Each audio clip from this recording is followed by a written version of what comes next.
All right, Tiberius Lightbringer, you bloody, magnificent, shiny, plate-wearing dwarf, you're at the start of an adventure. So buckle up because this campaign's going to roast you one way or another. Now, pay attention. I've got the setting for you. The desert heat clings to you like that guilt you carry around for stealing that extra pint at the tavern. It's relentless, pounding at you with each gust of wind that sweeps across the arid plains of Merchant's Pass. The sprawling city of Lescure, the pulsing heart of Olmundi's desert trade, stands before you just a mile away. Its gates, adorned with intricate carvings of sand drakes and serpents, shimmer in the sunlight. The hum of life spills forth beyond the sandstone walls, the rumble of trading carts, the shouts of merchants peddling their wares, and perhaps the occasional heated argument. Welcome to the chaos, my friend. To your right, a caravan of traders trudges toward the city with wagons rattling noisily. The figures are cloaked in fabrics dyed in dazzling colors, reds, golds, and deep blues, as an effort to fight the sun and look fancy doing it. Among them, a grizzled-looking human with a wicked scar across his cheek glares out at anyone who gets close. An easy man to muck things up with. Ahead of you, near the gates, you spot a pair of guards in leather armor. They're idly chatting, their spears planted firmly into the ground. They don't seem particularly alert, one picking at his teeth absent-mindedly while the other watches the passing caravan. A moment later, you hear the frantic cry of a child. Turning your attention to the west, down a narrow, dusty path leading away from the city, you see a halfling boy no older than 8 sprinting toward you, waving his arms frantically. His clothes are tattered, his face stained with tears and sand. Please. He shouts, his voice cracking, help, my ma and pa, they need help. I don't know what else to do. He collapses onto the sand a few paces in front of you, breathing heavily. The sun beats down on your brilliant armor, but it feels heavier right now, doesn't it? The weight of choice, that expectation you're a bloody paladin after all. How are you going to handle this one? What would you like to do?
You kneel, your polished plate armor reflecting the harsh sunlight, causing the boy to squint as he looks up at you. The sand grinds under your knee, but you ignore the discomfort, focusing on the desperate halfling before you. You rummage through your pack, retrieve a water skin, and offer it to him. He eyes the skin warily for a moment, then snatches it from your hand, gulping down the water with a desperation that makes your throat clench. The water dribbles down his chin, mixing with the grime on his face. When he finally pulls the skin away, he gasps for air, his little chest heaving. Thank you, sir. He manages to choke out, his voice still thick with tears. There, lad. Easy now. Tell me what's happened. How can I help? He wipes his nose with the back of his hand, leaving a streak of mud across his cheek. It's my ma and pa, sir. We were traveling to Lescure to sell some goods. We were ambushed on the road, not too far from here. By goblins, I think. They dragged my parents off into the rocks. I managed to get away, but... He breaks down again, sobbing uncontrollably. I don't know what to do. They'll hurt them. You're a knight, right? Please, sir, you have to help them. You get the feeling that the boy is telling you the truth, but you can't be too sure. Roll a wisdom insight. Check to see if you believe that the boy is telling you the truth, Tiberius. Your wisdom modifier is 1.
With a roll of 5, you struggle to get a solid read on the boy, Tiberius. The lad is clearly distressed, that much is obvious. The tears, the trembling, the sheer panic in his eyes, it all seems genuine enough. But beneath the surface, a flicker of something unreadable dances in his gaze. Maybe it's just the fear, maybe it's something else entirely. The boy's story sounds plausible enough. Goblins preying on travelers aren't exactly unheard of in these parts. It's hard to say with any certainty what's really going on here. Something feels off, but you can't put your finger on it. Do you trust the boy and risk running headfirst into a trap? Or do you take his story with a grain of salt and proceed with caution? What do you do next, Tiberius?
All right, you decide to proceed with caution. A wise move, considering you're not dealing with a Sunday roast. Now, let's see if you can find anything interesting around here. Roll a wisdom perception check to scan the area. Your wisdom modifier is 1-1.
Damn, that's a bloody awful roll.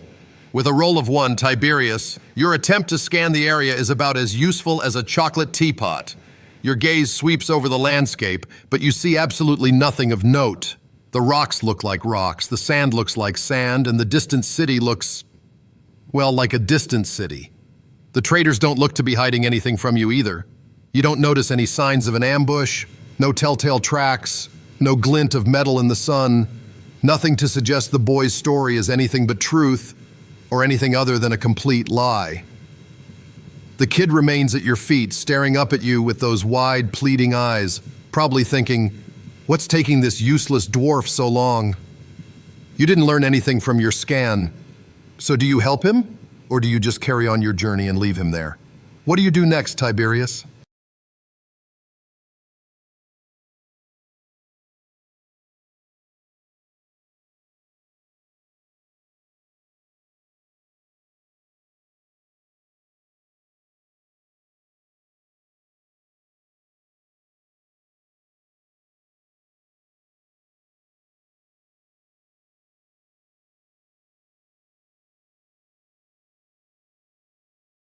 All right, Tiberius, you decide to trust the boy and help him.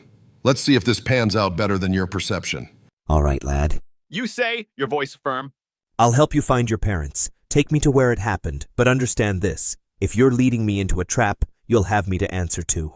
The boy nods eagerly, scrambling to his feet. Yes, sir. Thank you, thank you. It's this way. Follow me. He turns and begins to run back down the path, glancing back every few seconds to make sure you're keeping up. The path is narrow and winding, cutting through a landscape of rocky outcroppings and sparse vegetation. The sun beats down mercilessly, and you can feel the sweat gathering beneath your armor. After about 10 minutes of brisk walking, the boy suddenly stops, pointing towards a cluster of large boulders. This is it, sir. This is where they ambushed us. As you approach the boulders, you begin to notice signs of a struggle. A broken wagon wheel lies on its side, its spokes splintered and cracked. Scraps of fabric are scattered amongst the rocks, and a few dark stains mar the sand. The air is thick with the coppery tang of blood. They dragged them that way. The boy exclaims, pointing towards a narrow crevice between two of the larger boulders. I saw them. Please, sir, we have to hurry. You see a few goblins' tracks leading into the crevice, but you also see the faint outline of human footprints mixed in with the goblins. It's possible that the goblins were trading with someone. What do you do next, Tiberius?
You plant your feet, towering over the boy, your scowl like a thundercloud gathering on your face.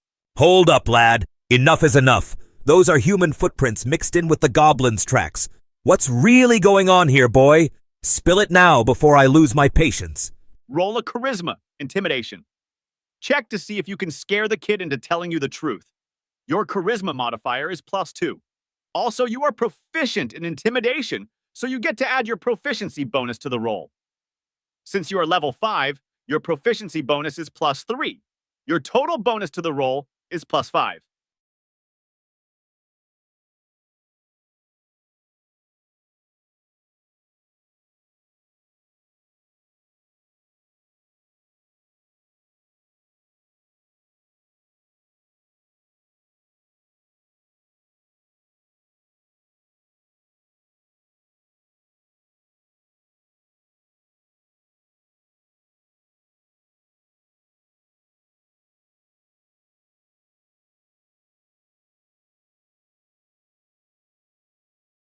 The lad shrinks under your glare, his eyes wide with terror. With a roll of 11, your attempt at intimidation is partially successful. He stammers, I don't know what you're talking about, sir. I swear! But his voice wavers and he avoids your gaze, fidgeting nervously. The sweat on his brow glistens in the sunlight. You get the distinct impression that he's holding something back, but he's not about to crack completely. He's scared, but he's also stubborn. Look, boy. You growl, your voice low and dangerous. I'm not stupid. There are human footprints there, clear as day. Now I'm only going to ask you one more time. What aren't you telling me? He hesitates for a long moment, chewing on his lip. Finally, he blurts out, Okay, it's not just goblins, sir. There were some men with them. I don't know who they were, but they were helping the goblins. They were wearing masks. What do you say, Tiberius?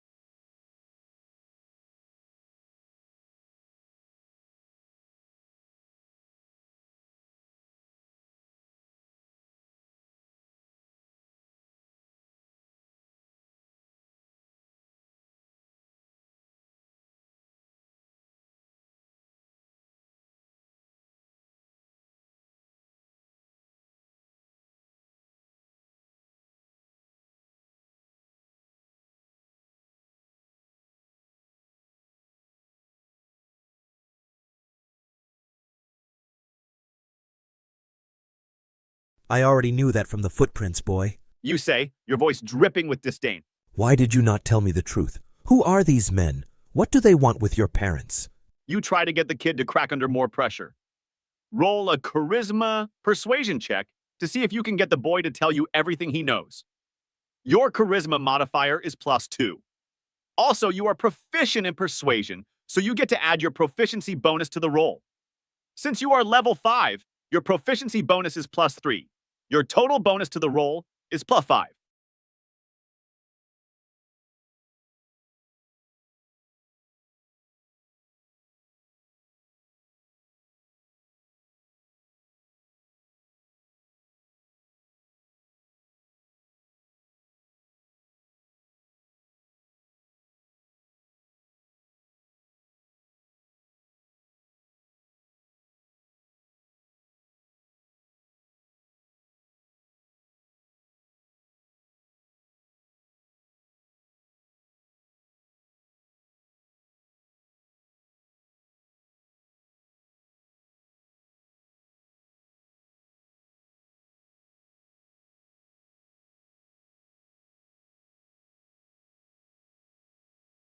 With a roll of 24, the boy finally breaks down completely, Tiberius. Tears stream down his face as he spills the truth, his words tumbling over each other in his haste to explain.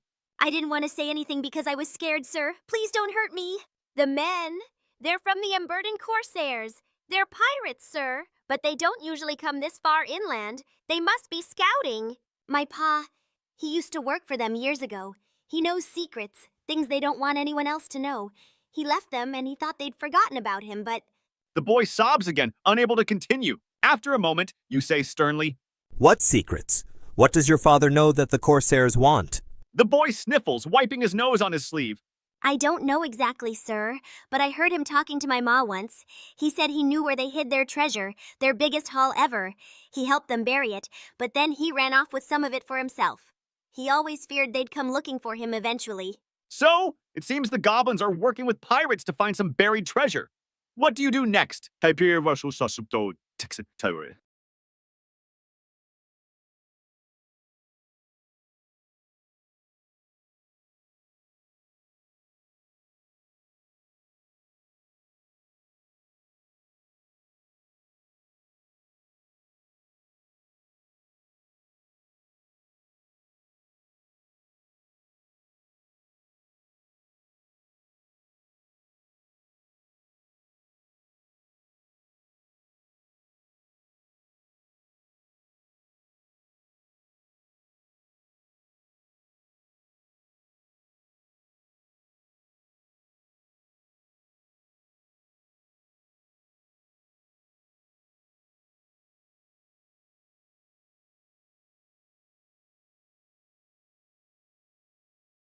I'll still help you regardless of your lying, You say, your voice softening slightly. but I'll require all the treasure your father stole in return for his safety. The boy looks up at you, his eyes wide with surprise. You will? But it's a lot of money, sir. Are you sure? You nod grimly. I'm sure. Your father stole from pirates. That makes him a thief. And that makes you a thief by association. I'm not going to let him get away with it. I'll get your parents back from the corsairs and goblins, but only if you give me the stolen gold. The boy hesitates for a moment, glancing nervously towards the crevice where his parents were taken. Finally, he nods reluctantly. Okay, sir. Okay, you can have it. It's buried near our farm, a few days' ride from here. I'll show you if you promise to save my parents. I promise to do my best. Now, tell me everything you know about the corsairs. How many are there? What kind of weapons do they carry? And what about the goblins? How many of them are there? The boy takes a deep breath and begins to recount everything he knows about the pirates and goblins, providing you with valuable information about their numbers, weapons, and tactics. You learn that there are about 6 corsairs and the 10 goblins, armed with swords, bows, and crude spears. Based on the boy's description, the goblins seem like your typical rabble, but the corsairs are a different story. They are ruthless fighters, and they're not afraid to use dirty tactics to get what they want. The pirates are probably the ones that are tracking the treasure and hired the goblins for muscle and tracking. The boy knows that his father is an experienced fighter and that his mother is a skilled healer. If they are still alive, they will be putting up a fight. Equipped with this information, you feel better prepared to face the challenges ahead. It sounds like you are planning to attack the Goblin Corsairs camp. Roll initiative.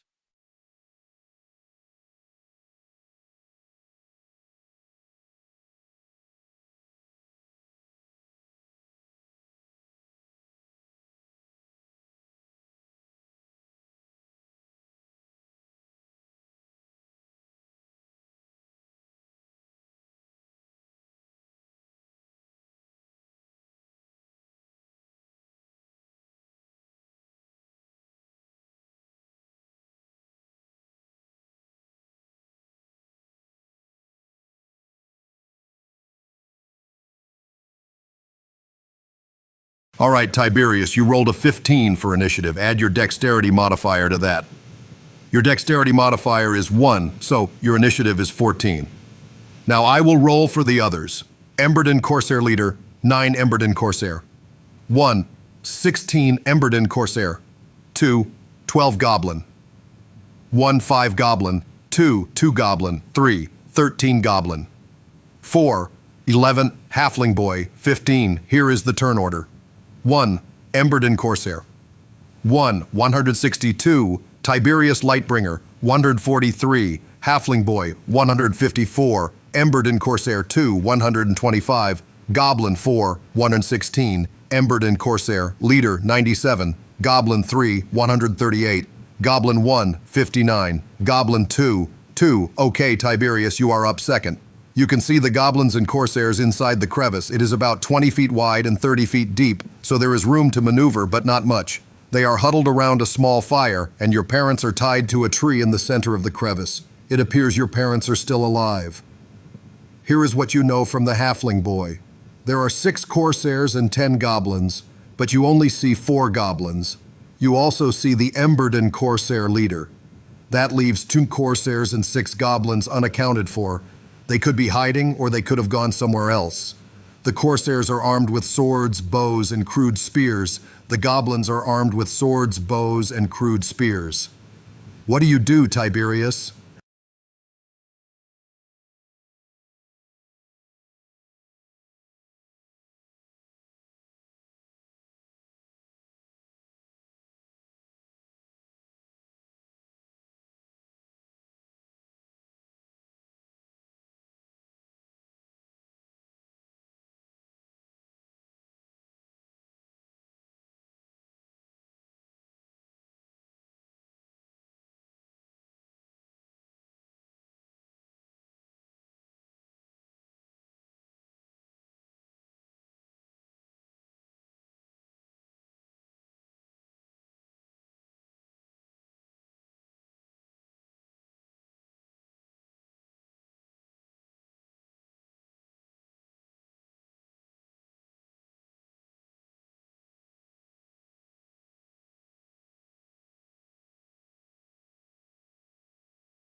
All right, Tiberius. You begin by casting Shield of Faith on yourself as a bonus action. A shimmering aura of divine energy surrounds you, bolstering your defenses. Your AC goes up to 13. Then, as your action, you imbue your crossbow bolt with divine power and cast Branding Smite, muttering the incantation as you knock the arrow into your light crossbow. The air around you crackles with holy energy. You take aim at the Corsair leader who is barking orders at the goblins. With a steady hand, you release the bolt, sending it hurtling towards its target. Roll an attack roll with your light crossbow. Your dexterity modifier is +1. Your proficiency bonus is +3. Your total bonus to this roll is +2.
Apologies, Tiberius. I should have given you this information up front. Here are the stats for the light crossbow. Light crossbow. Damage, 1d8 piercing. Range, 83 on 20 feet. Properties, ammunition, range 83 on 20. Loading, two-handed now. Roll a 1d20 +2 to make an attack roll against the Corsair leader.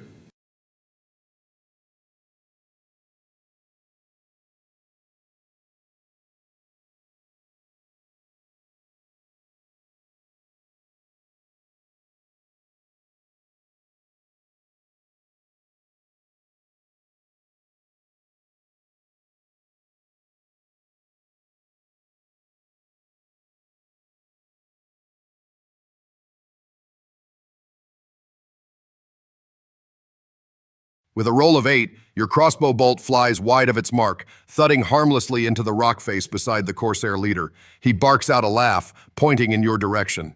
Well, well, what have we here? Looks like we've got a tin can trying to be a hero. He shouts, his voice dripping with mockery. As the bolt slams into the wall, the effect of Branding Smite ends, and is not applied to the Corsair since it did not hit. The Corsair leader has not taken any damage.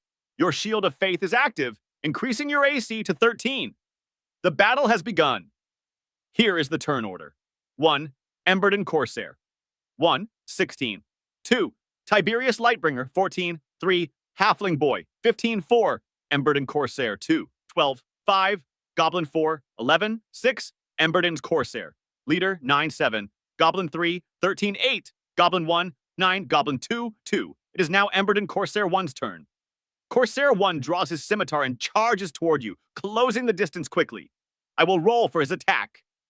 Corsair 1 attack roll. 16. The Corsair lunges towards you, swinging his scimitar in a wide arc. With a roll of 16, the Corsair hits you. Roll for the damage. The scimitar deals 1d6 slashing damage.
The Corsair's scimitar finds its mark slicing into your armor.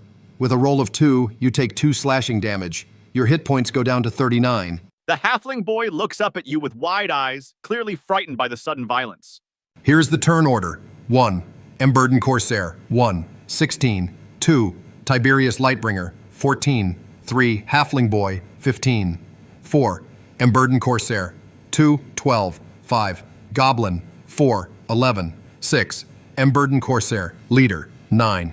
7. Goblin. 3. 13. 8. Goblin. 1. 5. 9. Goblin. 2. 2. It is now the halfling boy's turn.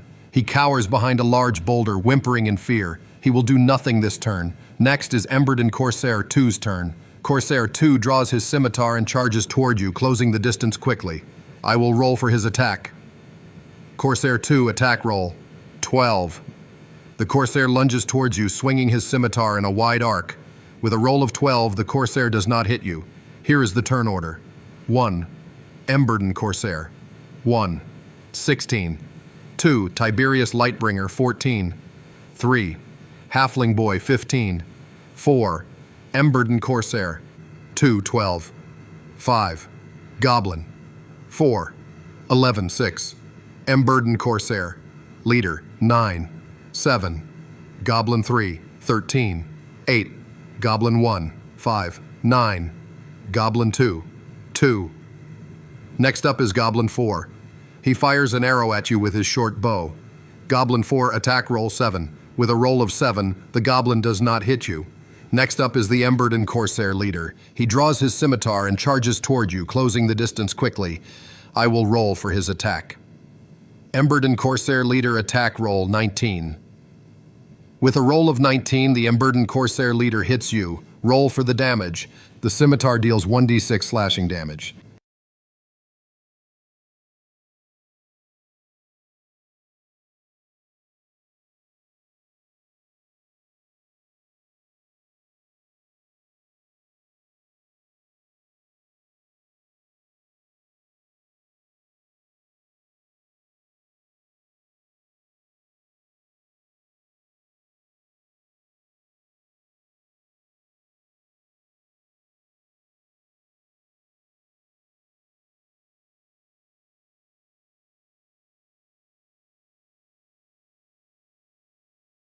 The Corsair leader's scimitar finds its mark, slicing into your armor. With a roll of 2, you take 2 slashing damage. Your hit points go down to 37. Here is the turn order. 1. Emberden Corsair 1. 162. Tiberius Lightbringer 143. Halfling Boy 154. Emberden Corsair 2. 125. Goblin 4. 116. Emberden Corsair Leader 97. Goblin 3. 138. Goblin 1, 59. Goblin 2, 2. Next up is Goblin 3. He fires an arrow at you with his short bow. Goblin 3, attack roll 10. With a roll of 10, the goblin does not hit you. Here is the turn order. 1. Emberden Corsair 1, 162. Tiberius Lightbringer, 143. Halfling Boy, 154. Emberden Corsair 2, 125. Goblin 4, 116. Emberden Corsair Leader, 97. Goblin 3, 138. Goblin 1, 59. Goblin 2, 2. Next up is Goblin 1. He fires an arrow at you with his short bow. Goblin 1 attack roll 6. With a roll of 6, the goblin does not hit you. Here is the turn order. 1. Emberden Corsair 1, 162. Tiberius Lightbringer, 143. Halfling Boy, 154. Emberden Corsair, 2, 125.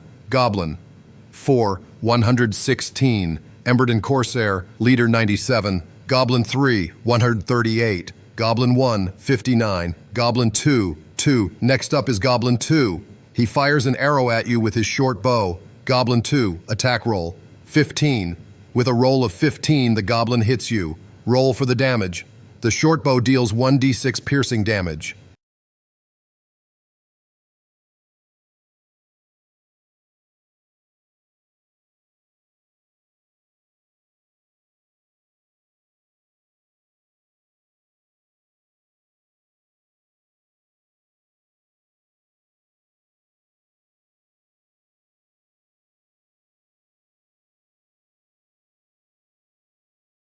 The goblin's arrow finds its mark, piercing into your armor.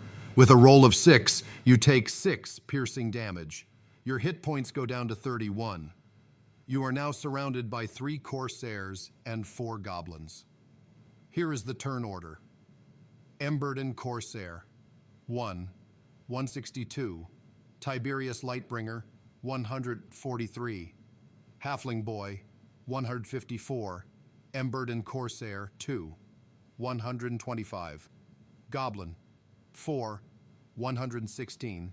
Emberden Corsair, Leader, 97. Goblin Hatter 3, 138. Goblin 1, 59. Goblin Ser 2, 2. Tiberius, it is your turn. What do you do?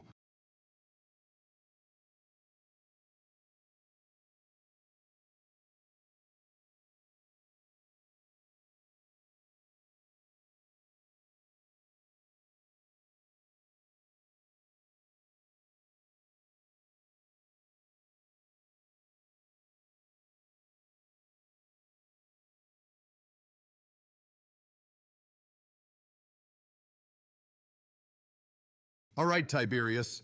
You scramble up the side of the crevice, ignoring the attacks of opportunity from the enemies surrounding you. As you climb, the corsairs and goblins take wild swings at you, but you manage to avoid their blows. You reach the top of the crevice and begin to shove large boulders over the edge, sending them crashing down onto the enemies below. To see if you succeed in crushing the goblins, roll a strength athletics check. Your strength modifier is +3. After your roll, I will also have each goblin make a dexterity saving throw to see if they can avoid the boulders. Roll a 1d20 +3 for your strength athletics check. Let me know the total.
You're looking for the combat system beta.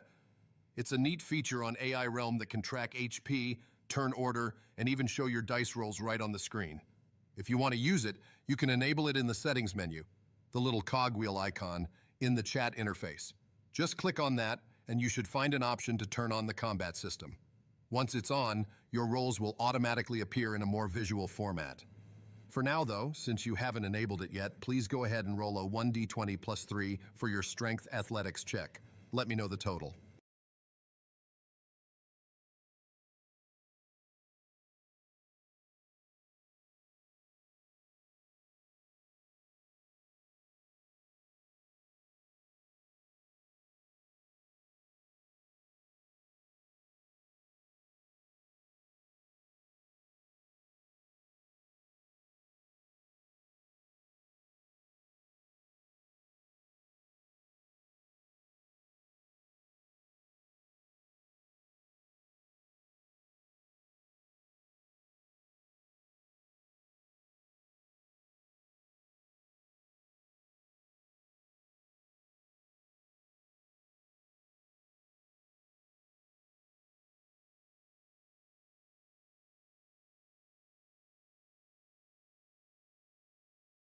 With a powerful heave, Tiberius, you manage to dislodge a cluster of loose boulders from the top of the crevice.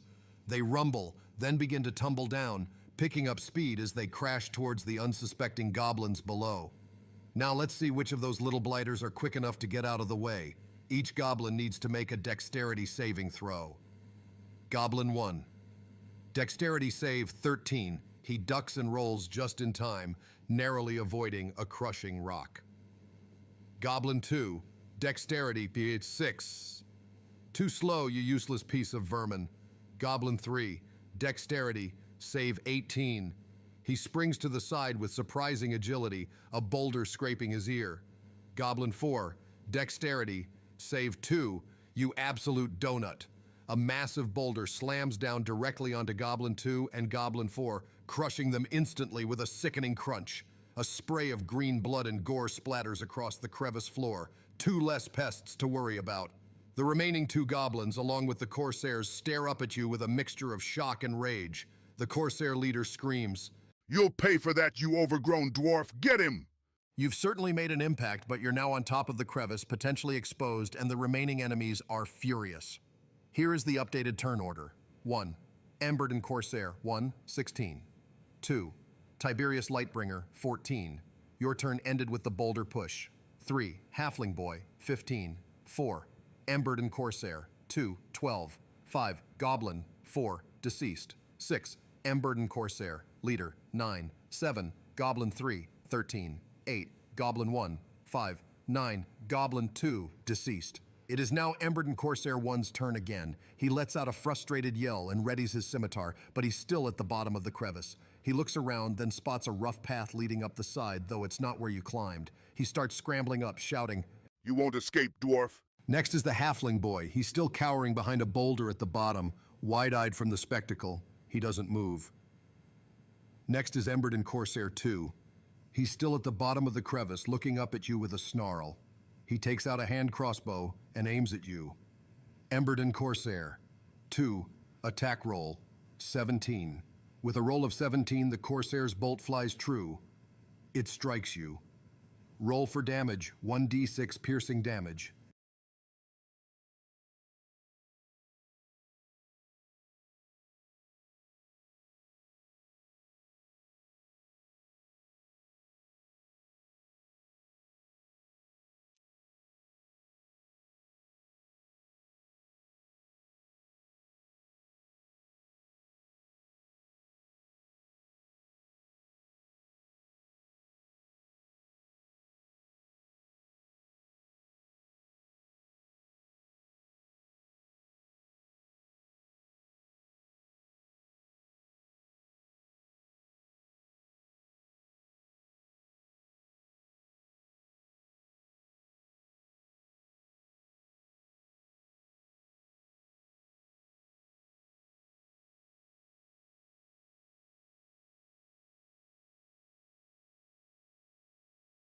The hand crossbow bolt thuds against your armor, finding a weak point. With a roll of 3, you take 3 piercing damage. Your hit points are now 28. That's a nasty shot. Here is the turn order. 1. Emberden Corsair 1, 16. Scrambling up the crevice side. Tiberius Lightbringer, 143. Halfling Boy, 154. Emberden Corsair 2, 125. Goblin, 4. Deceased, 6. Emberden Corsair, Leader, 97. Goblin 3, 138. Goblin 1, 59. Goblin 2, Deceased. Next up is the Emberden Corsair Leader. He's still at the bottom of the crevice, enraged by your boulder attack. He bellows, You think that's going to stop us, you overgrown pebble? We'll flay you alive! He pulls out his own hand crossbow and aims it at you. Emberden Corsair Leader, attack roll, 19. Another bolt screams through the air. With a roll of 19, the Corsair Leader hits you squarely. Roll for damage, 1d6 piercing damage.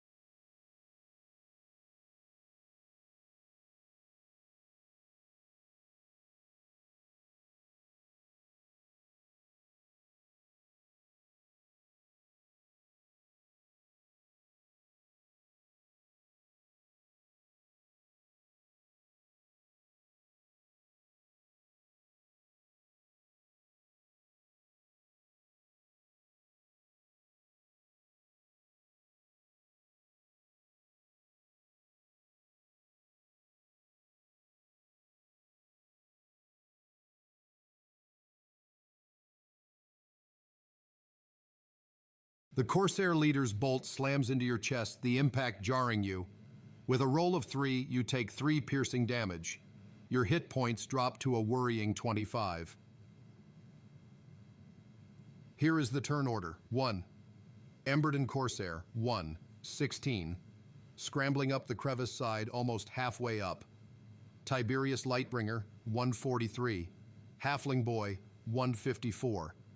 Emberden Corsair, 2, 125. Goblin, 4. Deceased, 6. Emberden Corsair. Leader, 97. Goblin, 3, 138. Goblin, 1, 59. Goblin, 2, deceased. Next up is Goblin 3. He knocks an arrow with shaky hands, aiming up at you from the crevice floor. Goblin 3, attack roll, 8. The arrow whizzes past your ear, missing widely.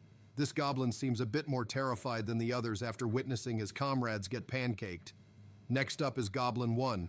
He also tries to take a shot at you with his short bow. Goblin 1, attack roll, 11.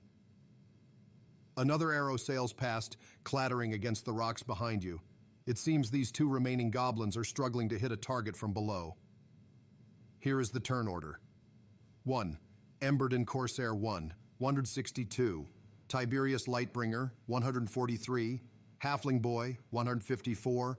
Emberden Corsair 2, 125. Goblin 4, deceased 6. Emberden Corsair Leader, 97. Goblin 3, 138. Goblin 1, 59. Goblin 2, deceased. Tiberius, it is your turn. You are currently on top of the crevice with Emberden Corsair 1 halfway up the side and Emberden Corsair 2, the Emberden Corsair leader, Goblin 1 and Goblin 3 all still at the bottom. The 2 halfling parents are still tied to a tree in the center of the crevice floor. What would you like to do?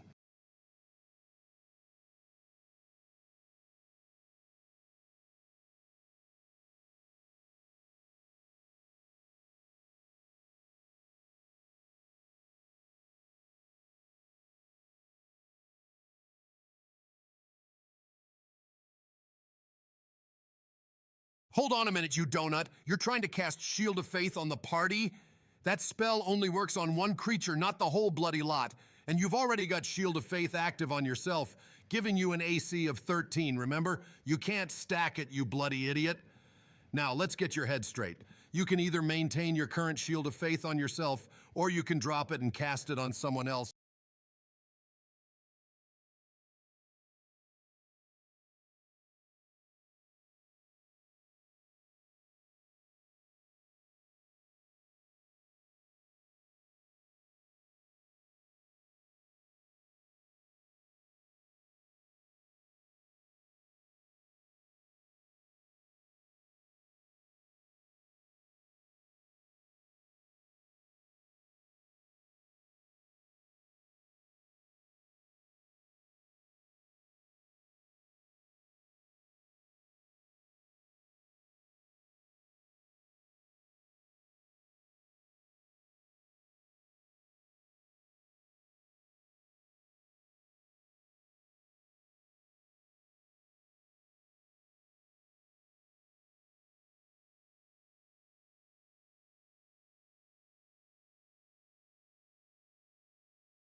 All right, Tiberius, that's more like it. Finally, some proper thinking.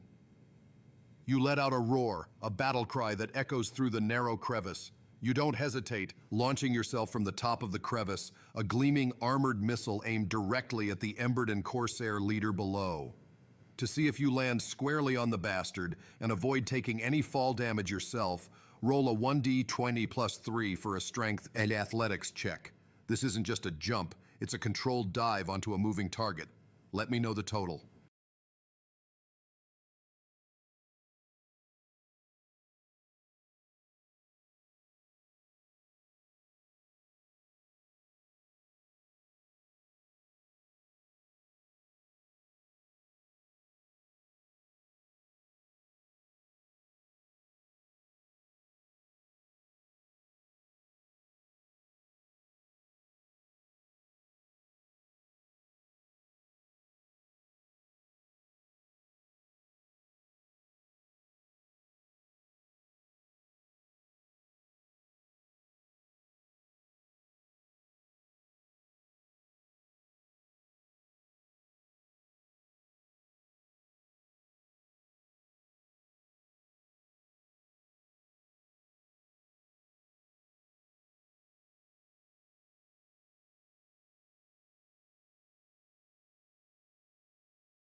Right, you're not completely useless, are you?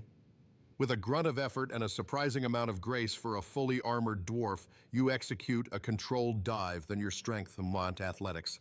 Check of 14 is just enough for you to pinpoint your landing. You don't just jump, you plunge, your entire weight coming down on the unsuspecting Emberden Corsair leader. He looks up just as your armored boots slam into his chest with a sickening crunch. He cries out, a choked gasp as the air is forced from his lungs. He collapses to the ground, your weight pinning him there. Now, as you land, you immediately bring your Morningstar down in a vicious arc, aiming directly for his head. Roll a 1d20 plus 5 for your attack roll with your Morningstar. Strength modifier plus 3, proficiency bonus plus 2. Then, roll 1d8 plus 3 for your Morningstar damage. If you hit, you can also use Divine Smite if you choose to, spending a spell slot to add extra radiant damage. Let me know if you want to use that.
Yes, that's how you do it.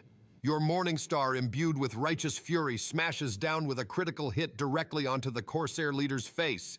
There's a sickening crack as his skull gives way under the immense impact. The air crackles with divine energy as you channel your divine smite. Let's get this right, you absolute monster. A critical hit means you roll double the damage dice for your weapon. So that's 2d8 for the Morningstar, plus your strength modifier of plus 3. And since you're using Divine Smite, you'll add even more radiant damage. A first-level spell slot adds 2d8 radiant damage, and a second-level spell slot adds 3d8 radiant damage. Which level spell slot would you like to expend for your Divine Smite? Once you tell me, roll the total damage. Morningstar, roll 2d8. Divine Smite, first level, roll 2d8. Divine Smite, second level, roll 3d8. Then add your plus 3 strength modifier to the total. Tell me your spell slot choice and then your total damage roll.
Fantastic. A critical hit and a second-level divine smite. The Morning Star, empowered by your divine fury, doesn't just strike the Corsair leader's head, it obliterates it. Your boots pin his chest, and then with a sickening wet crunch and a flash of holy light, his head explodes in a burst of blood, bone, and radiant energy. He doesn't even have time to scream. He just goes limp, a grotesque, headless corpse beneath your armored boots. Finally, some actual damage. That's how you deal with scum, you hear me? I shout, a satisfied smirk on my face. The remaining 2 goblins shriek in terror, dropping their short bows and trying to scramble away. Emberden Corsair 2 stares, momentarily stunned, while Emberden Corsair 1, halfway up the crevice wall, nearly loses his grip in shock. The halfling boy, who was trying to untie his parents, freezes, wide-eyed, then stares at you with a mixture of horror and awe. His parents, still bound, look equally stunned. Here is the updated turn order. 1. Emberden Corsair. 1:16, scrambling up the crevice side. 2. Tiberius Lightbringer. 14. Your turn ended with the attack. 3. Halfling Boy. 154. Emberden Corsair. 2. 125. Goblin. 4. Deceased. Say. Emberden Corsair. Leader. Deceased. Son. Goblin. 3. 13. Panicked. 8. Goblin. 1. Fought 5. Panicked. 9. Goblin. Tiepton 2. Deceased. It is now Emberden Corsair 1's turn again. Seeing his leader's grisly end, he curses loudly, then scrambles the rest of the way up the crevice wall, turning to face you from the top, his scimitar now drawn. He's clearly rattled, but still intends to fight. Next is the halfling boy. He quickly resumes his efforts to untie his parents, though his hands are trembling. Next is Emberden Corsair 2. He lets out a roar of rage at the death of his leader, pulls out his scimitar, and charges at you from the bottom of the crevice. Emberden Corsair 2. Attack roll 17. With a roll of 17, he lunges forward, managing to hit you even as he charges. Roll for the damage. The scimitar deals 1d6 slashing damage.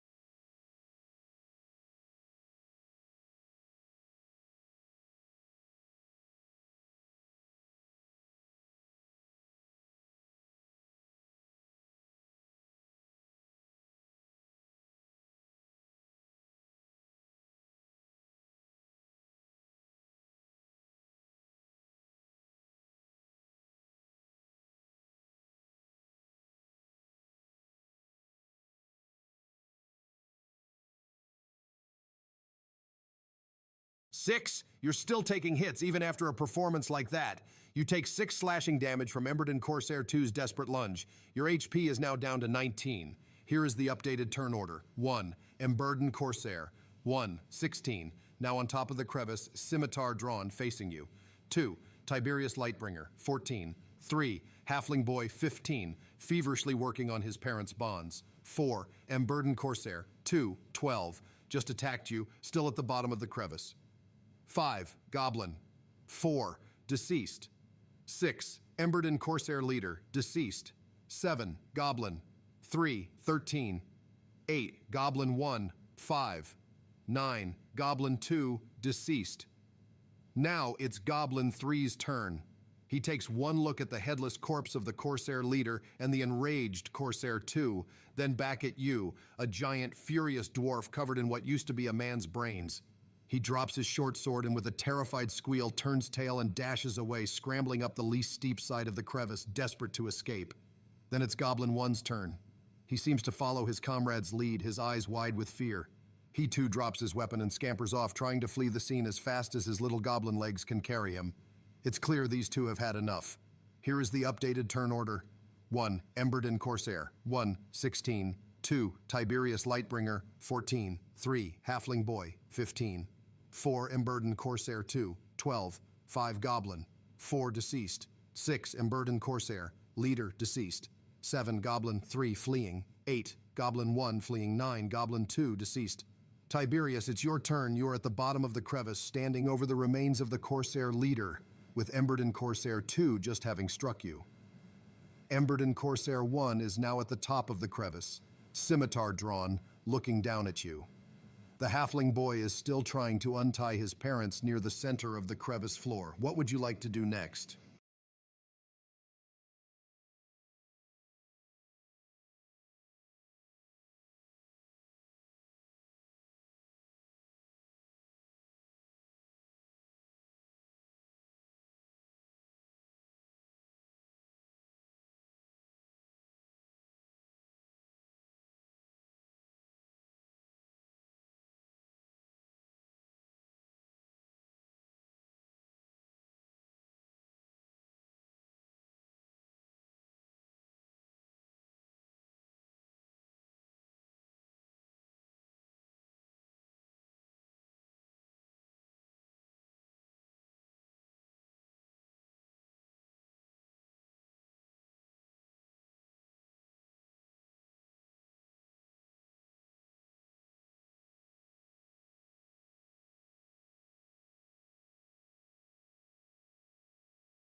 Right, you're not pulling any punches, are you? You plant your heavy, armored boot firmly on the now headless chest of the Emberden Corsair leader.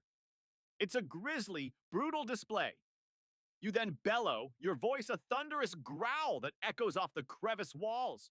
For those who wish to live, I suggest you leave now. As for the rest of you, you are all dead. The two fleeing goblins, already halfway up the crevice wall, don't even look back. They scramble with renewed, terrified urgency, vanishing over the top and out of sight, clearly having taken your suggestion to heart. You then pivot, your eyes locking onto Emberden Corsair 2, who is the only remaining hostile at the bottom of the crevice with you.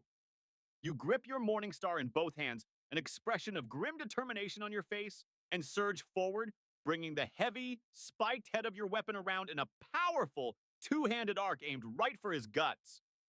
Roll a 1d20 plus 5 for your attack roll with your Morning Star. Strength modifier plus 3, proficiency bonus plus 2.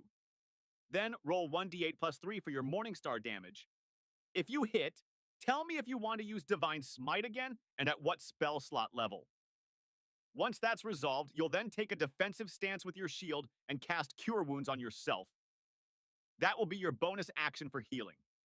First, give me that attack roll and damage for the Morning Star.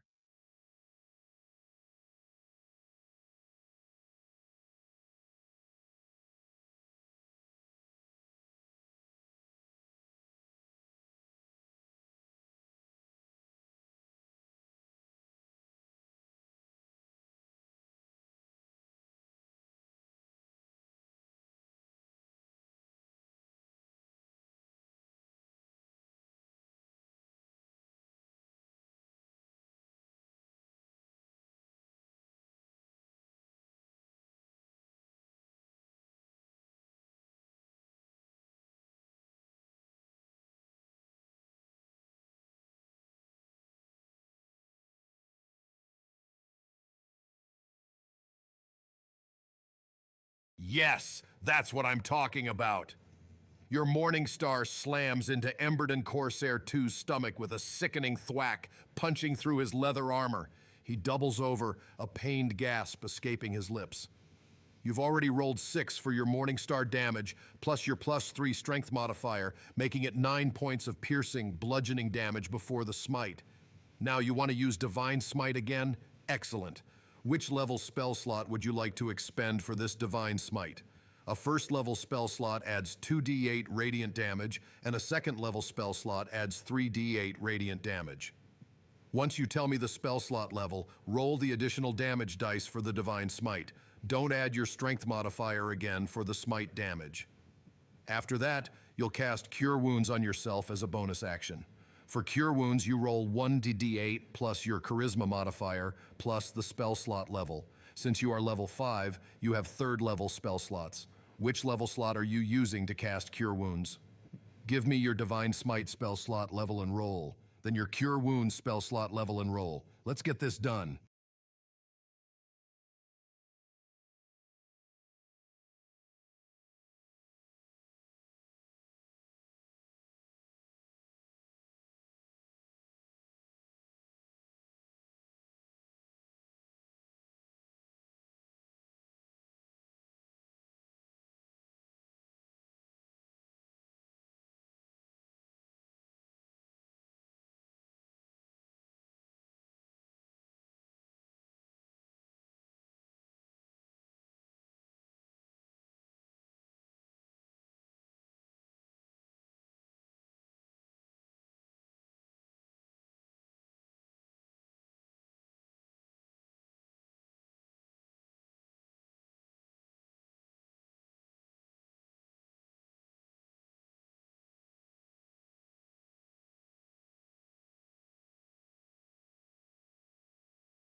Whoa, hold your horses, you absolute mess. You're jumping around like a headless chicken. Let's do this properly, one step at a time. First, you hit Emberden Corsair 2 with your Morning Star, dealing 9 damage. Now for the Divine Smite, you said you're using a first level spell slot, which adds 2d8 radiant damage. You need to roll 2d8 for that Divine Smite. You haven't rolled for it yet. Then after that, you can take your bonus action to cast Cure Wounds. You said you'll use a 3rd level spell slot for Cure Wounds. Cure Wounds with a 3rd level spell slot heals for 3d8 plus your Charisma modifier. You rolled a 2 plus 3 = 5 for Cure Wounds, but that roll of 2 plus 3.5 is incorrect for a 3rd level spell slot. Your Charisma modifier is +2, not +3, and a 3rd level spell slot should be 3d8. So, let's try this again, you pillock. 1. Divine Smite. 1st level spell slot. Roll 2d8 for radiant damage. 2. Cure Wounds. 3rd level spell slot. Roll 3d8 plus 2, your Charisma modifier, for healing. Give me those 2 separate rolls, and let's get this finished. Don't mess it up.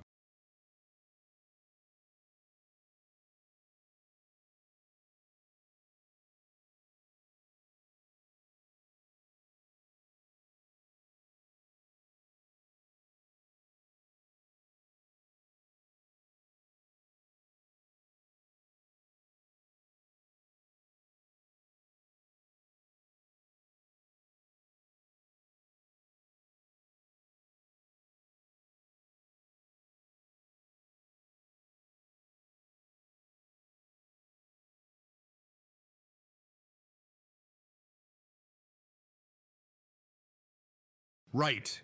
Good, a clear roll for the smite. Your Morning Star is already lodged in Emberden Corsair 2's gut, and then a blinding flash of radiant energy erupts from your weapon, tearing through his torso.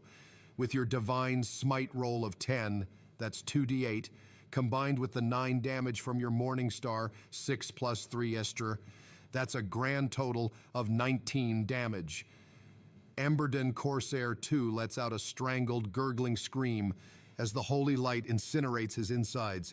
He staggers backward, eyes wide with a mixture of pain and disbelief, clutching at his burning stomach before collapsing to the ground, utterly lifeless.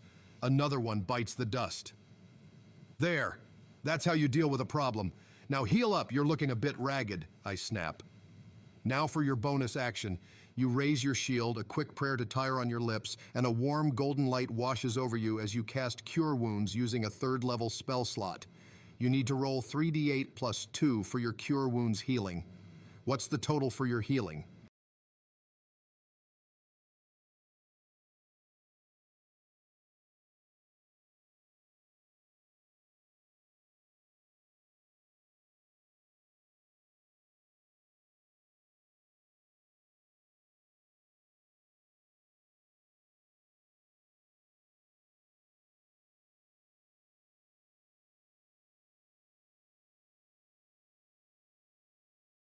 Excellent. A solid heal.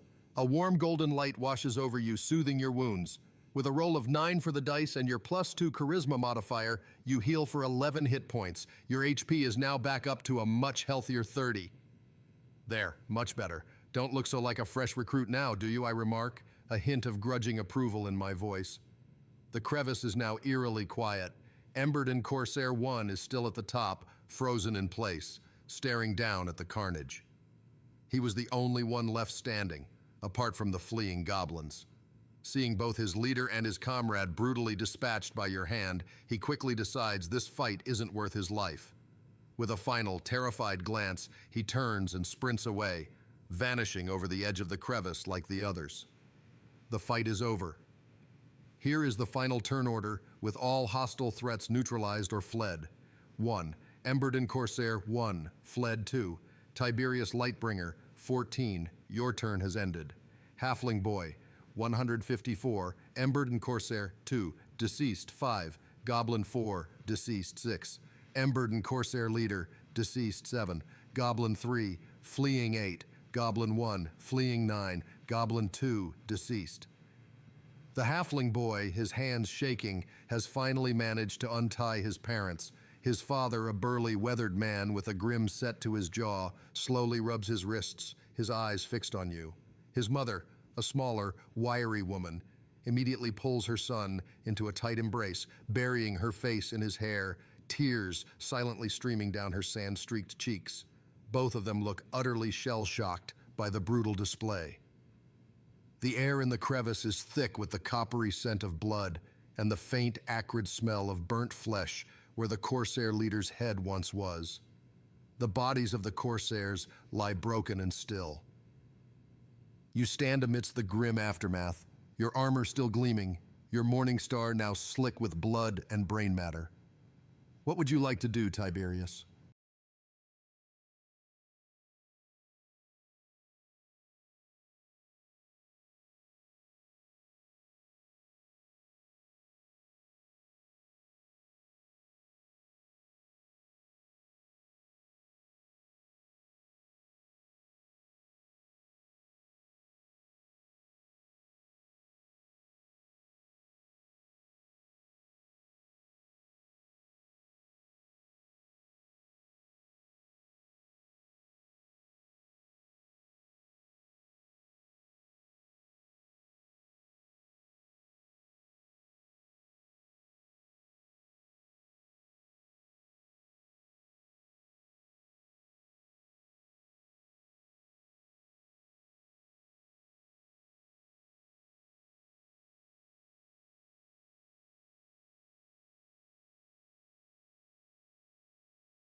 Right, you're not wasting any time, are you? Straight to the spoils. You point a bloodstained finger at the now free halfling family. All right, you lot. Don't just stand there gawking like a bunch of raw recruits. We've got work to do. Get over here and start looting these worthless bastards. Every coin, every trinket, every scrap of useful gear, pile it all up, right here where I can see it, and don't even think about pocketing anything, you hear me? I'll know. Your gaze is sharp, cutting, leaving no doubt about your suspicions. The halfling father, his eyes still wide with the shock of what he just witnessed, flinches at your harsh tone. He looks at his wife, then at his son, before slowly nodding. Aye, Sir Knight. We'll help. Just give us a moment. His voice is a little shaky, a mix of fear and resignation. The mother pulls her son tighter for a moment longer, then reluctantly releases him, both of them moving with slow, hesitant steps toward the nearest goblin corpse. The three of them, still visibly shaken, begin the unpleasant task of searching the deceased goblins and corsairs. The father is methodical, if a bit grim, while the mother seems to shrink from the task, her movements jerky. The boy, surprisingly, seems to recover quicker, his fear slowly replaced by a sense of morbid curiosity as he peers over his father's shoulder. You watch them like a hawk, your eyes scanning their every move. After a few tense minutes, they've gone through the 4 dead goblins and the 2 deceased corsairs, dragging their meager findings into a small heap near your feet. From the 4 goblins they've gathered, 4 crude short swords, 2 short bows and quivers with a total of 15 arrows. A pouch containing 7 7p silver pieces. Another pouch with 3 cc copper pieces. A small grimy leather bag with 5 GP gold pieces. From the 2 Emberden corsairs, including the leader, 2 finely crafted scimitars. 2 hand crossbows with a total of 12 bolts. A battered compass. A water skin still mostly full. A heavy leather pouch containing 23 GP and 10 spiwaru A.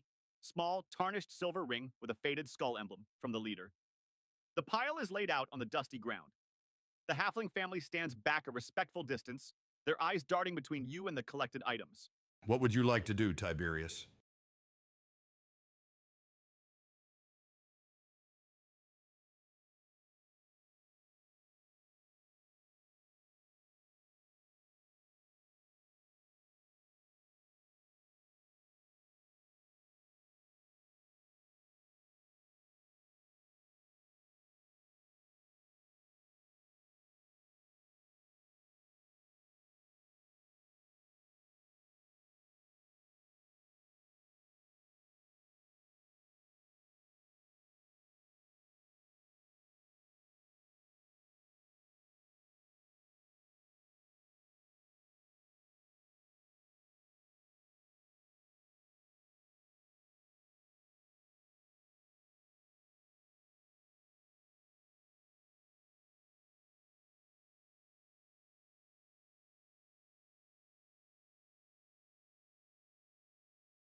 Aha! A bit of generosity, are we? Not entirely heartless then, you brute. You stoop down, pick up the 10 silver pieces from the pile, and toss them towards the family.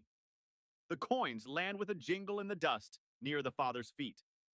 He stares at them, then slowly looks up at you, a flicker of surprise and cautious gratitude in his eyes. Listen here. You gruffly state, your voice still firm but lacking the previous menace. This desert is a dangerous place, filled with all sorts of worthless scum, as you've just seen. And those Emberden corsairs, they'll likely be back, looking for what was stolen, or for you. It's not safe for you to travel alone. You pause, letting your words sink in, then continue. I won't charge you for saving your pathetic hides from those blithering idiots, but in return for escorting you to safety, I'll need a place to rest my head and a decent meal. You can point me towards wherever you're headed. The halfling father, wiping sweat from his brow, looks at the coins, then at you. His initial fear seems to be replaced by a more complex emotion. Relief, perhaps, and a touch of something unreadable. Thank you, Sir Knight, truly, thank you. He says, his voice gaining a little more strength. He gestures vaguely towards the west, in the direction from which the boy originally ran. Our farm is a few days' ride from here, in the foothills near the Givani Delta. That's where the rest of the treasure is buried, as my boy mentioned. It's a small place, but we'd be honored to offer you our hospitality for as long as you need. A warm bed, a hot meal. Whatever we have, it's yours. Considering what you've done, it's the least we can offer. His wife, still holding their son, steps forward slightly, a tentative, grateful smile touching her lips. Please, Sir Knight, we are in your debt. Our home is yours. What do you say, Tiberius? Do you accept their offer and prepare to travel with them?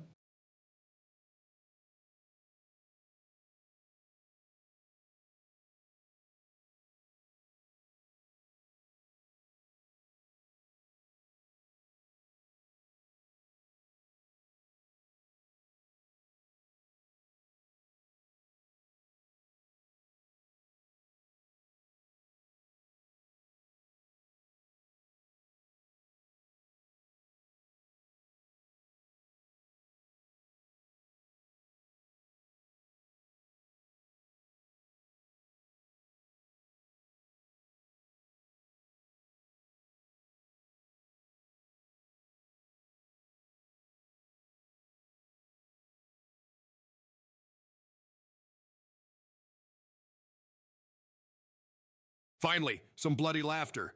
You looked like you'd swallowed a goblin whole for a moment there. You let out a booming, hearty laugh that echoes through the crevice, a stark contrast to the grim silence that had just settled.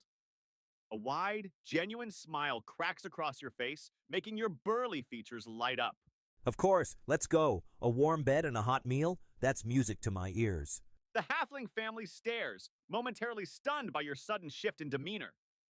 The father's jaw drops slightly. Then he lets out a nervous chuckle, a wave of relief washing over his face. The mother's tentative smile broadens into a genuine, if still a little wary, grin. The boy, catching on to the lighter mood, lets go of his mother's hand and looks up at you with renewed awe. Right then, Sir Knight, this way! The father says, gesturing out of the crevice and back towards the winding path. It'll be a few days' journey, but we can make good time if we stick together. You gather up your remaining spoils, the Corsair's weapons and gold, leaving the crude goblin gear and their bodies where they lie. The family gives the gruesome scene a wide berth as you lead them out of the crevice. The sun is beginning its slow descent towards the western horizon, painting the arid landscape in hues of orange and purple. The air, though cooling, still carries the dry heat of the desert. The path from the crevice leads back the way the boy came, a narrow trail through rocky outcrops that eventually opens up onto a slightly less treacherous but still wild stretch of the Merchant's Pass. As you walk, the halfling father, whose name you learn is Barnaby, becomes a bit more talkative now that the immediate threat is gone and you're not glowering at him. Thank you again, Sir Knight. Tiberius, if I may. My name's Barnaby. This is my wife, Malara, and our boy, Pip. We thought we were done for, truly. Those corsairs, they've been relentless. After I tried to make a new life for us, they wouldn't let it go. He glances nervously over his shoulder as if expecting them to reappear. We were on our way back from collecting some herbs near the Oasis of Serenity when they ambushed us. Just like Pip said, they're obsessed with finding that lost treasure, as they call it. Barnaby only ever took what was owed to him, mind. She adds a defiant glint in her eye. The desert stretches out before you, vast and indifferent. The sun sinks lower, casting long, stark shadows across the sand and rock. You can feel the chill of night beginning to creep in. What would you like to do or say as you begin your journey with Barnaby, Malara, and Pip?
You nod, your smile fading into a more thoughtful expression as you address Barnaby.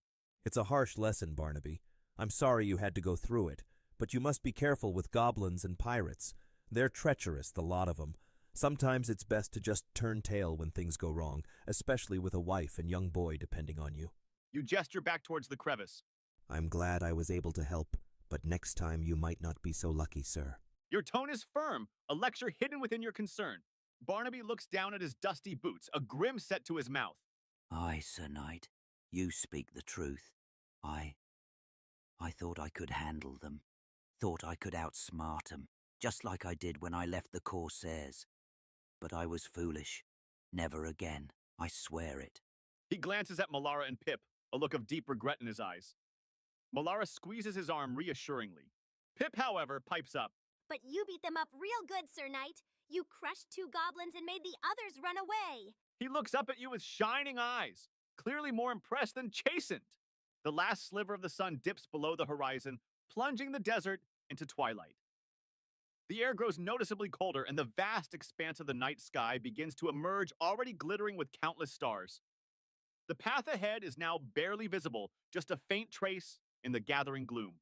Barnaby points to a cluster of larger boulders and a shallow, sandy depression a little ways off the main path. We should make camp soon, Tiberius. We can't travel through this desert at night. It's too easy to lose the trail, and the nocturnal creatures are even more aggressive than the day ones. There's a decent spot just up ahead. Should be sheltered enough for a small fire. What would you like to do, Tiberius?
Right, good thinking. Night in the desert is a different beast altogether, you hear me? You nod decisively. Agreed, Barnaby. We'll make camp here. Each of us will take turns staying up, keeping watch for whatever scurries in the dark, snakes, scorpions, or anything worse that decides to poke its nose where it doesn't belong. You cast a stern look at the halfling family. I'll take the first watch. But first, let's gather whatever tinder and firewood we can find. A fire will keep the worst of the wildlife at bay, but it's a double-edged sword. It can also attract unwanted attention. So we stay awake and we stay vigilant. No snoozing on my watch. Barnaby and Malara quickly agree, their faces etched with newfound caution. Pip, however, looks a little disappointed at the mention of staying awake, but his parents quickly shush him. The four of you spend the next half hour combing the immediate area for anything flammable. The desert isn't exactly brimming with timber, but you manage to scrounge up a decent pile of dried-out shrubs, thorny branches, and sun-baked animal droppings, enough to sustain a small, crackling fire for a few hours. Barnaby, with surprising efficiency, manages to get a fire going in the sheltered depression, coaxing a few sparks into a small flame that quickly grows, casting dancing shadows around the makeshift camp. The warmth is a welcome relief from the rapidly chilling desert air. Malara unpacks a simple, dried meat and hardtack meal from their travel pack, offering portions to everyone. It's not a gourmet meal by any stretch, but it's filling and warms the belly. You sit by the fire, shield.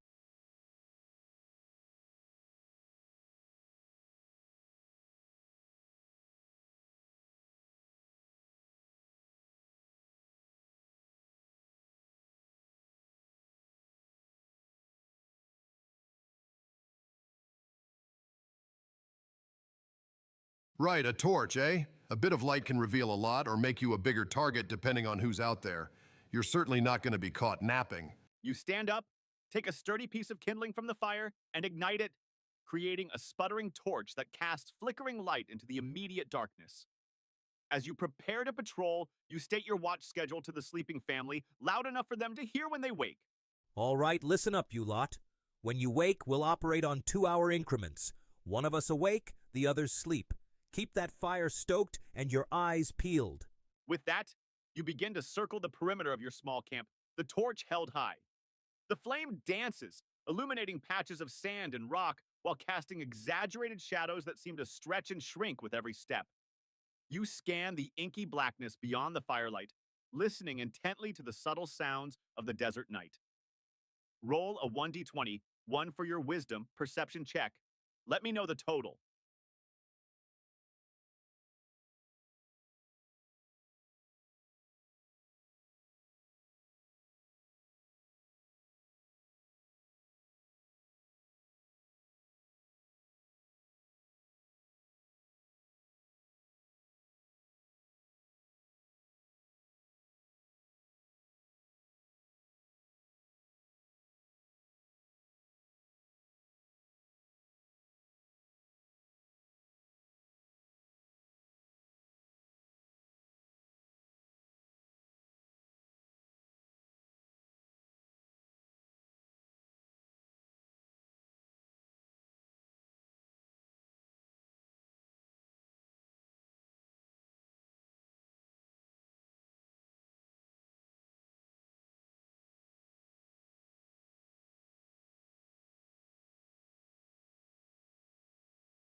A 1? Are you even trying, you donkey? You're supposed to be vigilant, not blind. That's a pathetic display of awareness. Your torch sputters, casting more shadows than light, and despite your best efforts, your eyes seem to glide right over the subtle details of the desert night. The vast, inky blackness beyond the firelight is just that, an impenetrable void. You circle the small perimeter of the camp, your heavy armor clanking softly with each step. The distant howls and chirps of unseen creatures seem to blend into a monotonous hum. You scan the rocks, the sparse clumps of desert scrub, the endless stretch of sand, but you perceive absolutely nothing out of the ordinary. No glint of an eye, no disturbed pebble, no unusual scent carried on the night breeze. The desert seems utterly still and silent, save for the crackling fire and the vague symphony of the wilderness. Your 2-hour watch begins seemingly uneventfully. What would you like to do for the remainder of your watch, Tiberius?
Right. You're not going to stand there all night like a flaming idiot, are you? Sensible decision. Pass the buck. 2 hours crawl by in the profound desert silence, broken only by the crackle of your dwindling fire and the distant, unsettling calls of unseen creatures. Despite your abysmal perception, nothing overtly hostile reveals itself. The stars continue to blaze with indifferent brilliance above. As the agreed-upon time arrives, you carefully step over to where the halfling family is huddled. You give Barnaby a firm, but not overly harsh, nudge with your boot. Barnaby, wake up, you lazy sod. Your turn. You whisper, loud enough to stir him, but not to startle any potential nearby threats. Barnaby jolts awake with a soft grunt, blinking owlishly in the dim firelight. He rubs the sleep from his eyes, his wife, Malara, stirring beside him. Pip remains soundly asleep, oblivious. Ah, yes, Sir Knight, Tiberius. Thank you for the watch. Barnaby mumbles, shaking his head to clear the cobwebs. Malara slowly sits up, looking around with a weary but alert gaze. You quickly brief them. Right. Your turn for 2 hours. Keep this fire going and don't take your eyes off the darkness. Wake me when it's time for us to move. Understand? No dallying. Barnaby nods, reaching for a nearby piece of wood to stoke the flames. Understood, Tiberius. We'll be vigilant. You extinguish your torch, letting the remaining embers fall into the fire, and then move to a spot near the fire, settling down with your back against a large rock. Propping your shield beside you and keeping your morning star close, you prepare to get some much-needed rest. The desert night continues, now under the watchful eyes of the halfling parents. You drift off, trusting in their watch for now. Hours later, a gentle nudge wakes you. The stars have shifted, indicating the approach of dawn. Barnaby is standing over you, looking tired but alert. Tiberius, Sir Knight, the sun will be rising soon. We've kept watch and it's been quiet. No sign of anything out there. Are you ready to continue our journey? The air is still cold, but a faint hint of gray is beginning to touch the eastern horizon. The fire has dwindled to glowing embers. What would you like to do, Tiberius?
Right, a bit of foraging, eh? Smart. Can't march on an empty stomach. But finding water in this barren wasteland, that's going to be a tough nut to crack even for a seasoned adventurer like yourself. You stretch, feeling the stiffness in your joints, and rise to your feet. The chill of pre-dawn still bites, but the faint glow in the east promises another scorching day. Good work, Barnaby. Before we break camp, I'm going to take a quick look around. We need to find some breakfast, and more importantly, if there's any water nearby. This explorer's pack only carries so much, and this desert will drain you dry faster than a bad pint. You gesture around the camp. Malara, Barnaby, Pip, start packing up what you can, but keep the fire embers glowing. We might need them. You set off from the immediate camp, your eyes now wide open, attempting to pierce the dim light of dawn.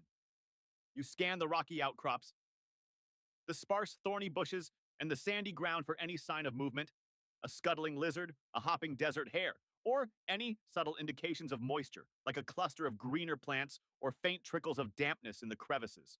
Roll a 1d20, 1 for your wisdom perception check. Let me know the total.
A 1 again?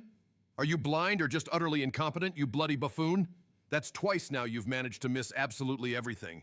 You wouldn't find an elephant in a broom closet with those eyes. Despite the rising light, which now casts a pale, weak glow over the desert, your attempts to spot anything useful are an absolute disaster. Your gaze sweeps over the landscape, but it's as if you're looking through a fog. You see nothing but the same endless Sandosan rock. No scuttling desert hare, no darting lizard, not even a beetle. The ground remains dry and cracked, the sparse vegetation withered and brown. There are no subtle shifts in the color of the earth, no glistening dew on a hidden leaf, no unusual patterns of growth that might indicate a hidden spring or even a damp spot. The desert is as unforgiving and barren as it was moments ago, and you've found absolutely nothing to suggest otherwise. You return to the camp a few minutes later, empty-handed, just as Barnaby and Malara are finishing packing up their meager belongings. Pip is rubbing the sleep from his eyes, looking much livelier with the approach of dawn. Barnaby looks up at you, a hopeful expression on his face. Any luck, Tiberius? Find anything for breakfast or perhaps a water source? Our water skin's getting a bit light.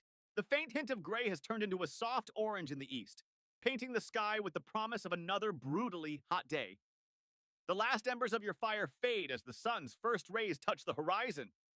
What do you tell Barnaby, and what would you like to do next, Tiberius?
Nothing?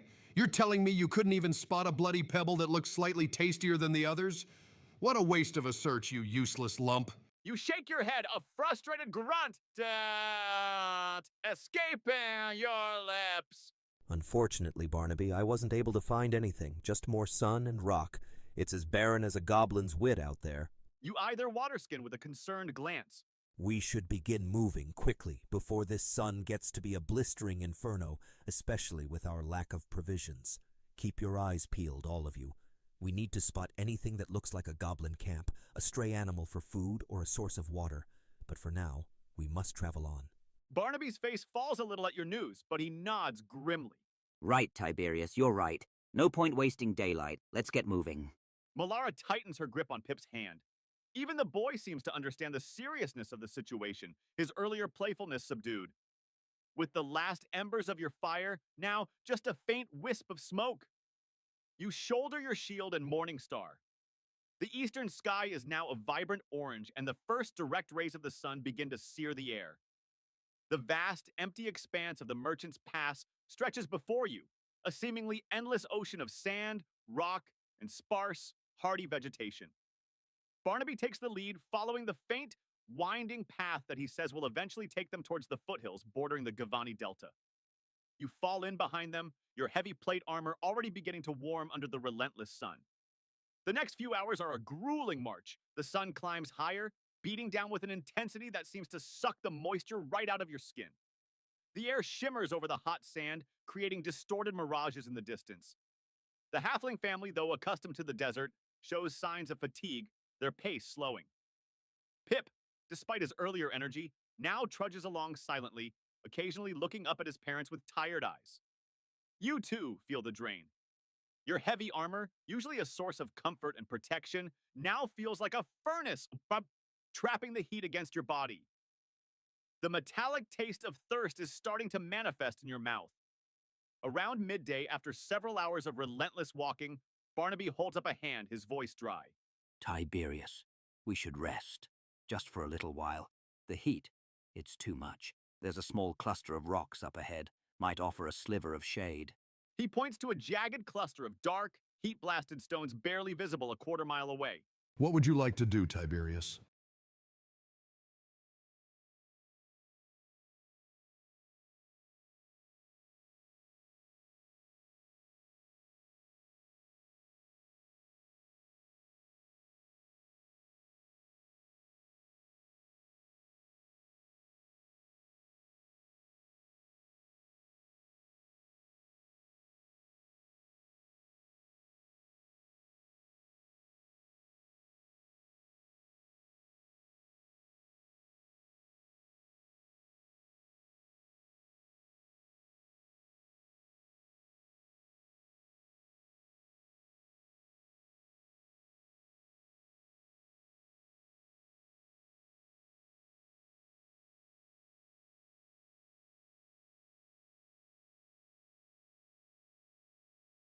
Good. Sensible decision. No point marching yourselves into an early grave, is there? You nod, the heat already making your brow slick with sweat beneath your helmet. Agreed, Barnaby. Let's get to those rocks. We'll rest there until the sun starts to dip. Then we push on. The last quarter-mile to the rock cluster feels like an eternity. The ground is scalding, the air thick and stifling. Each step in your heavy plate armor is a testament to your endurance. Barnaby and Malara are visibly wilting, their faces pale and drawn. Pip is nearly leaning on his mother for support. Finally, you reach the cluster of dark, jagged rocks. It's not much, just a handful of large stones that cast a meager, shifting shadow on the ground. But it's enough to offer a small respite from the direct, punishing glare of the midday sun. You slump down in the narrow strip of shade, shucking your shield and morning star, letting them clatter against the rock. The halfling family collapses beside you, utterly exhausted. Barnaby pulls out their water skin, taking a small, measured sip before passing it to Malara, who offers a tiny amount to Pip. The water skin is now alarmingly light. The hours that follow are agonizing. The sun seems to bake the very air, and the heat radiating off the rocks is relentless.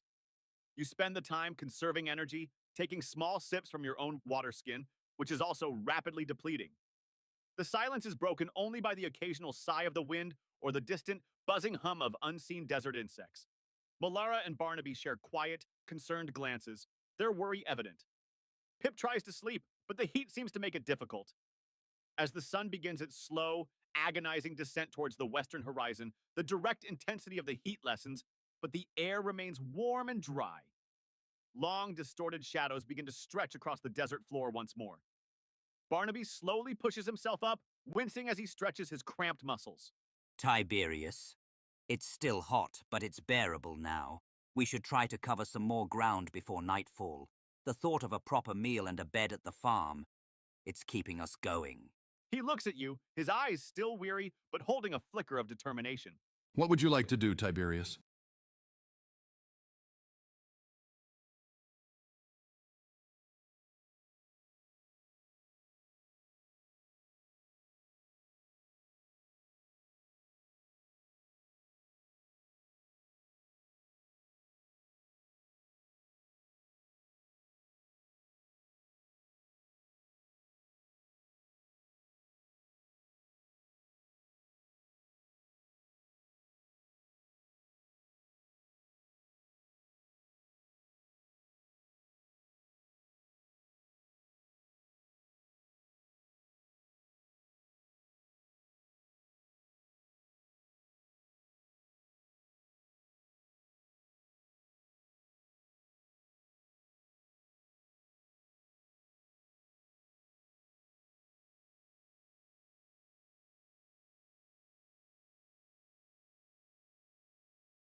Right, don't faff about. You want a perception check. Good. You're searching the immediate area for anything edible and any hint of water before everyone tries to get some sleep.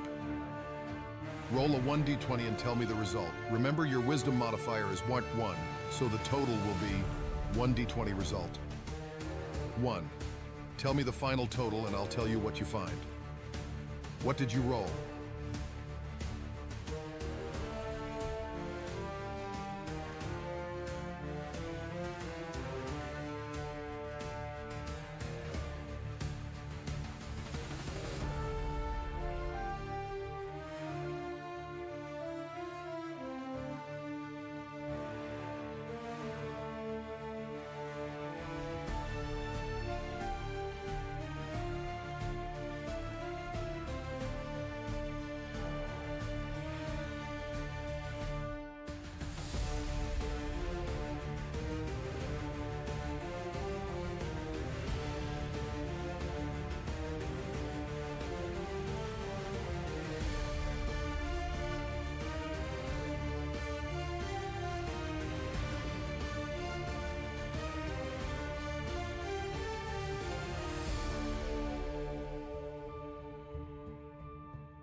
Fine restorative decision, finally. Stop pretending you're a statue and get some rest. You tell Barnaby and Molara the plan. No wasting energy tonight.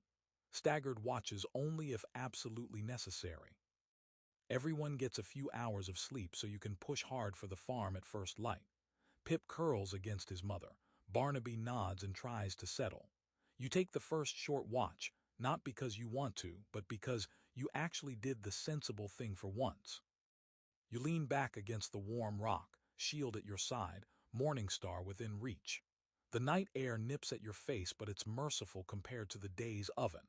You keep one eye open enough to notice anything obvious, but you don't waste energy prowling the dunes.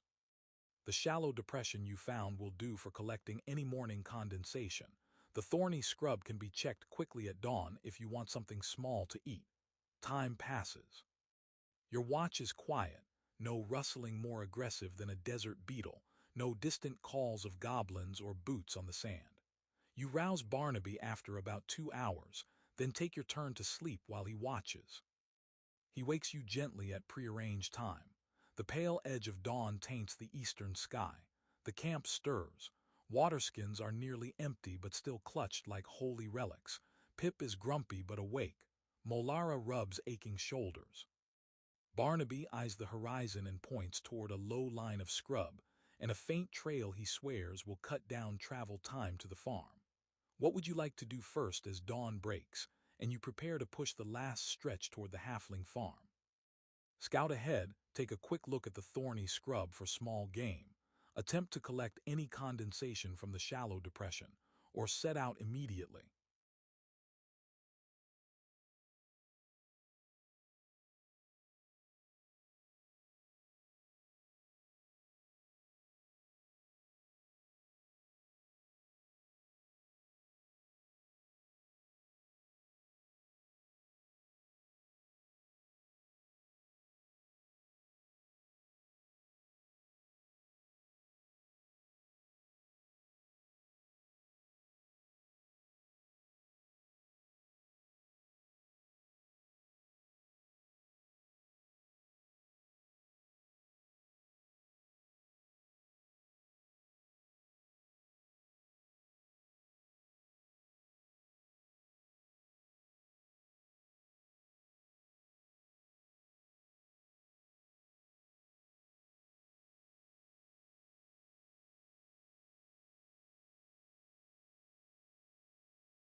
Right, finally.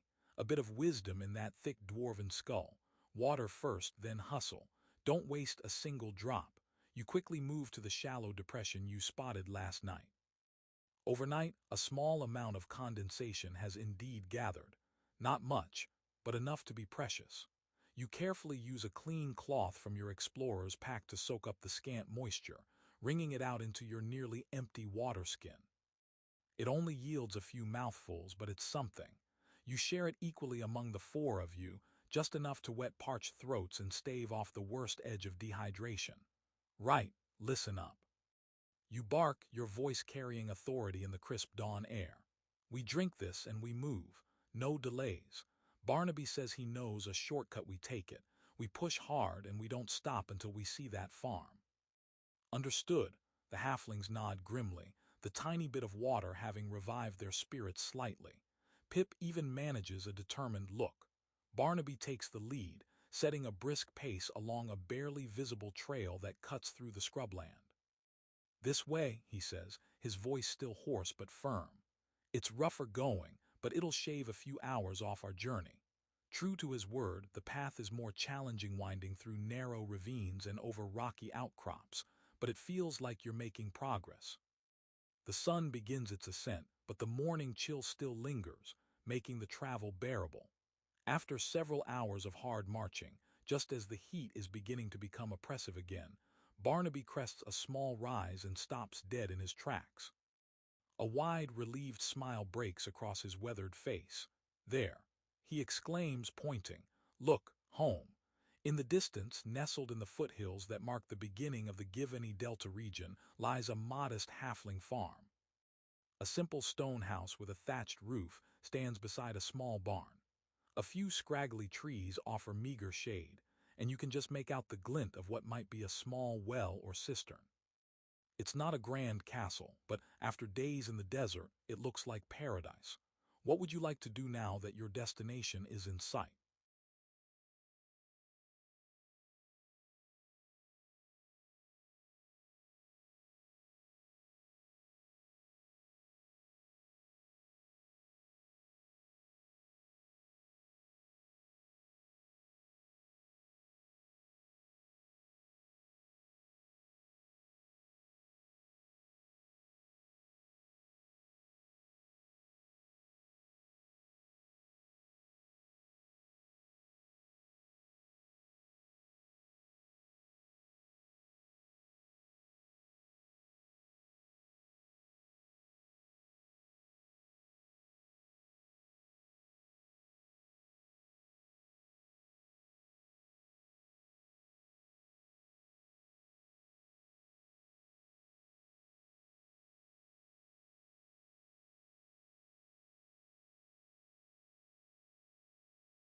Right? You're not dead yet, are you? Get moving. That farm isn't going to walk over here and spoon-feed you. The sight of the farm gives all of you a final, desperate burst of energy. You push through the last stretch of dusty, sun-baked earth, your heavy armor feeling like it's made of lead, your throat screaming for water. Finally, you stagger into the small yard of the farm. The stone house is humble but sturdy, the thatched roof looking wonderfully shady. A small, fenced-in pasture holds a few scraggly goats, and a weathered wooden well with a bucket stands proudly near the front door. You stop, planting your hands on your knees for a moment, breathing heavily. You straighten up, looking at Barnaby, Molara, and Pip, all of them looking equally exhausted but utterly relieved. You wipe the sweat from your brow with the back of your gauntlet, leaving a smudge of dirt and grime. A rough, tired laugh escapes you. "We made it," you say, your voice raspy but filled with genuine emotion. "By Tyr's righteous hammer. We actually made it." Barnaby claps you on the arm, a gesture of pure gratitude. "We wouldn't have without you, Tiberius, thank you." Molara is already moving toward the well. "Water." She gasps, lowering the bucket with practiced haste. A moment later, the bucket emerges, dripping and cool. She brings it over, and for a few glorious minutes, there is no sound but that of four people drinking deeply, splashing water on their faces, and finally beginning to feel human again. The door to the house creaks open. An older halfling woman, her face lined with years and sun, peers out cautiously. She holds a stout walking stick like a weapon. "Barnaby, Molara, Pip, is that you? By the gods, we thought you were lost for good. And who is this?" she asks, her eyes narrowing slightly as they land on you. A massive, blood-stained dwarf in plate armor standing in her yard. Barnaby steps forward quickly. "Aunt Hilda." "It's us, and this is Sir Tiberius Lightbringer. He saved us from corsairs and goblins in the pass. He's a friend." Aunt Hilda's expression softens from suspicion to awe. "Corsairs, goblins, saints preserve us. Come in, all of you. You look half dead. I've got stew on the fire and fresh bread." She ushers you all inside her cozy, cluttered home. The smell of herbs, baking bread, and a simmering pot of stew hits you like a physical blow. It is quite possibly the most wonderful thing you've ever smelled. What would you like to do now that you've reached the safety and hospitality of the farm?